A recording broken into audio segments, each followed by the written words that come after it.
दो वृत्तों की त्रिज्याएं क्रमशः 14 सेंटीमीटर तथा 7 सेंटीमीटर है। उस वृत्त की त्रिज्या ज्ञात कीजिए जिसकी परिधि इन दोनों वृत्तों की परिधियों के योग के बराबर है। यहाँ पर देखिए, यहाँ पे दो वृत्त है। एक वृत्त की जो है त्रिज्या 14 सेंटीमीटर है और दूसरे वृत्त की त्रिज्या 7 सेंटीमीटर है।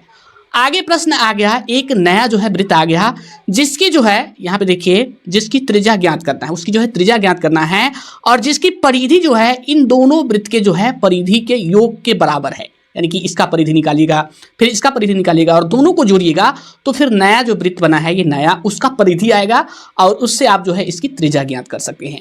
तो ये प्रश्न जो है क्लास 10 के मैथ से है और ये है मेंसुरेशन से और खास मैट्रिक परीक्षा के लिए है, इसलिए आप लोग वीडियो को पूरा जरूर देखिएगा। तो यहाँ पर हम क्या करेंगे, सबसे पहले जो है इस वृत्त की, यानी कि पहला जो वृत्त है ये, इसकी जो है परिधि निकालेंगे, फिर इसका परिधि निकालेंगे। ठीक है, तो यहाँ पर हम लिखेंगे प्रथम वृत्त की त्रिज्या। पहले त्रिज्या लिखेंगे, क्या है त्रिज्या, 14 सेंटीमीटर है ना, 14 सेंटीमीटर। तो इसकी जो है परिधि निकाल लीजिए, तो लिखिए प्रथम वृत्त की परिधि। परिधि क्या होता है, 2 पाई आर, 2 पाई आर, यानी कि 2 गुने पाई का मान पाई रखिए, पाई, और आर का मान जो है आपको क्या रखना है, 14, यानी कि 14 दूना 28 पाई, 28 पाई हो गया। ठीक है, तो ये परिधि जो होता है, ये परिधि जो है इसी में होता है, सेंटीमीटर में लिख सकते हैं, 28 पाई सेंटीमीटर। ये हो गया जो है प्रथम वृत्त की परिधि।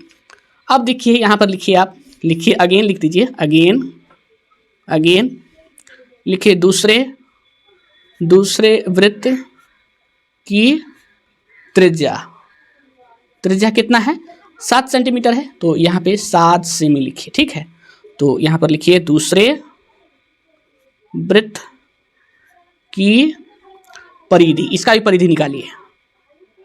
परिधि क्या हो जाएगा, ये 2 पाई आर पे बैठाइए, 2 पाई आर, वृत्त की परिधि 2 पाई आर होता है। ठीक है, तो बराबर लिखिए 2 और लिखिए गुना में पाई, ऐसे लिख सकते हैं, और आर का मान डाल लीजिए कितना, 7, यानी कि 7 दूना 14 पाई, ये हो गया सेंटीमीटर। ठीक है, तो पहले वृत्त की परिधि हो गया 28 सेंटीमीटर, यानी 28 पाई सेंटीमीटर, और दूसरे वृत्त की परिधि हो गया 14 पाई सेंटीमीटर। ठीक है, अब देखिए यहाँ पर क्या कर रहा है, उस वृत्त की त्रिज्या ज्ञात कीजिए, यानी कि नया जो वृत्त बना है उसका त्रिज्या ज्ञात करना है जिसकी परिधि इन दोनों वृत्तों की परिधियों के योग के बराबर है। यानी कि इस वृत्त की जो परिधि है ये और इसका परिधि, दोनों को जोड़ देंगे तो ये नया जो वृत्त बना है उसका परिधि आएगा। ठीक है, तो यहाँ पर अगेन लिखेंगे, अगेन लिखेंगे, जो नया बना है, नए वृत्त की परिधि बराबर क्या है, दोनों को जोड़ेंगे, यानी कि 28 पाई जोड़ 14 पाई, तो कितना हो जाएगा, जोड़ दीजिए इसको, यानी कि 8 और 4 12, 2 और 1 3 और 1 यहाँ पे हासिल आ गया 4, यानी कि 42 पाई सेंटीमीटर। ठीक है, ये नए वृत्त की परिधि हो गया 42 पाई सेंटीमीटर।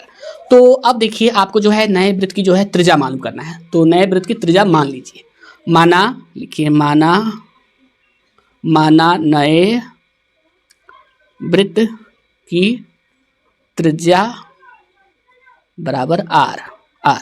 तो यहाँ पर जब त्रिज्या आर हो तो आपको परिधि कैसे निकालते हैं, 2 पाई आर, लिखिए प्रश्न से 2 पाई आर बराबर कितना है, 42 पाई।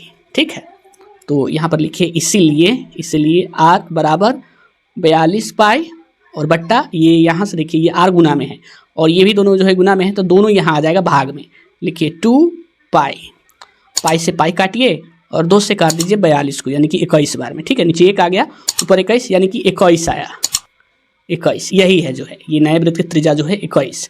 तो यहाँ पर लिखिए 21 सेंटीमीटर, और ये आप आंसर लिख सकते हैं यहीं पे।